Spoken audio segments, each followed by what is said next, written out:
တရားတွေကိုရွတ်ဖတ်လို့နိုင်ကြလို့ပြီးခဲ့ပါပြီ။နောက်တစ်ခါနံပါတ်2ကမိမိတို့ကိုယ်ွယ်လျက်ရှိတော်မူသောဘုရားရှင်ကိုယ်တော်မြတ်ကြီးကိုအဘိဓိတ်သုံးပြီးတော့ကိုယ်ွယ်ကြတယ်။အဲ့တော့ဘု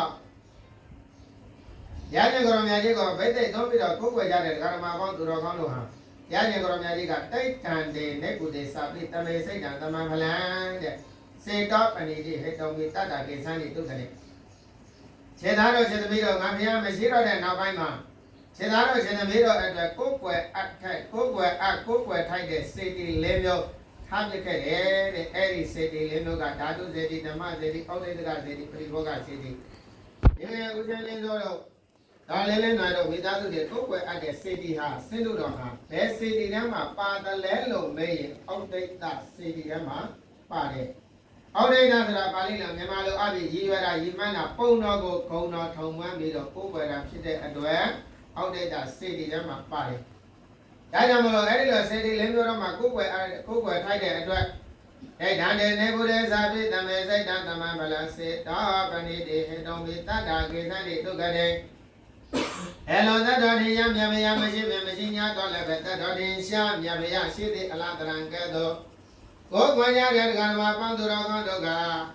ဓမ္မေစိတ်တံတမန်ဗလဓမ္မေစိတ်တံသူများသောစိတ်ထားဖြင့်ကိုယ်ွယ်ကြမယ်ဆိုရင်တမန်ဗလအကျိုးပဲကလည်းပဲအတူတူပါပဲတဲ့ဒါသမတို့ကြောင့်တတ္တဝါတို့သည်ဒေသံတေတောကတိုင်းဒီဘဝကလုံးမြောက်ခတိရှိသောဒုက္ခရင်ကောင်းသောဒုက္ခရီတို့ဒေသံတေကောင်းစွာမသွေရောက်နိုင်ရနိုင်ပါပေတော်ရဲ့လို့ဘဂဝါဘုန်းတော်ကြောင့်ပါသခင်မြတ်ရှင်ကိုရောမြတ်ကြီးသည်အဝါတိကရုဏာရှေရှုမေတ္တာပြု၍ကောင်းစွာမသွေဟော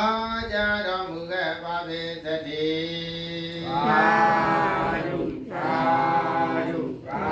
ဓုအဲ့တော့အချိန်ကုန်ငတ်ကပ်ပြီးတော့အိမ်တက်မင်္ဂလာကောဘုရားဖြစ်တဲ့ကမင်္ဂလာကောနောက်တစ်ခါနံပါတ်3ကဦးချမ်းကြီးတို့တော်လေးလေးတို့မိသားစုတွေဝါရင်းချိန်ကာလသမယမှာတန်ခါရရှင်သူများတွေအဆက်တဲ့ဝါဆိုသင်္ကန်းပေါ့ဗျာနော်ဒီလိုဝါဆိုသင်္ကန်းစက်ကလူတန်းခွင့်ရတဲ့အခါကျတော့အဲ့ဒီဝါဆိုသင်္ကန်းကနေ့စဉ်တို့တဲ့ဗုဒ္ဓဘာသာမျိုးကောင်းသားမျိုးကောင်းမျိုးတွေလူတန်းခွင့်ရတဲ့အတွက်ဒီကုသိုလ်ဒီအထေမသိတဲ့ဦးချမ်းကြီးတို့အပေရကပိတ်တဲ့ကုသိုလ်ထဲမှာပါတယ်ဗျာနော်ဒါဆိုရင်ဦးဇင်းတို့သူတော်ကောင်းတွေ